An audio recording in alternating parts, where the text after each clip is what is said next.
guys, T-Bo2 here, back with another episode of my TARDIS tutorial. In this episode we're going to be covering a feature where the TARDIS can materialize around an entity and it will be teleported to the interior. So as you can see, I have summoned this pillager right at the TARDIS's location, and now we're going to dematerialize the TARDIS and attempt to rematerialize it right here where this pillager is.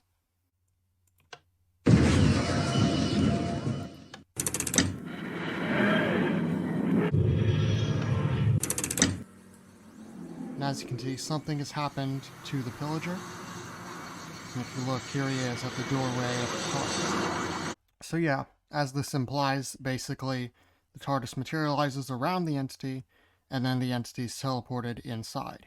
Even if the TARDIS is locked, because, you know, it's literally materializing around it, so that does make sense. If we place more mobs around it right now, it's not going to do anything, because it's really just when it's in the act of materializing that it teleports them inside.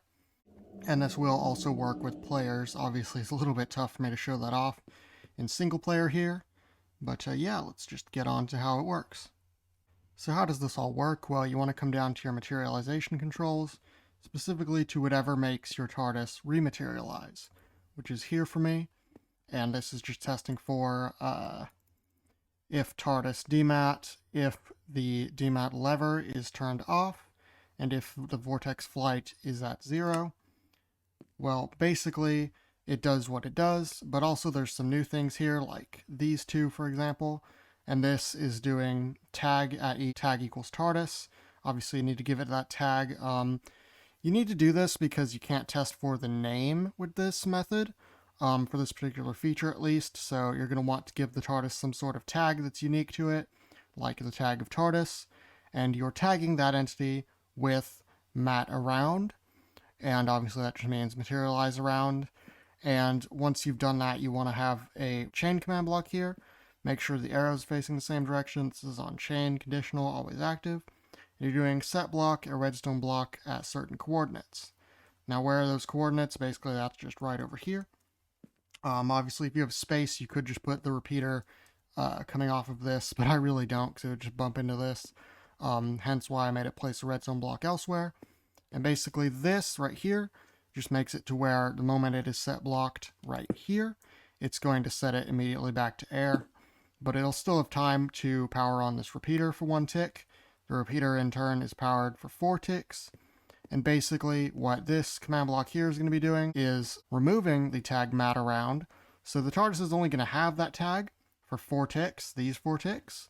What's it going to be doing during that time? Well, that's controlled by these 3 command blocks. Obviously we have a repeat unconditional always active command block, and then 2 chain conditional always command blocks. Name these in a line like this.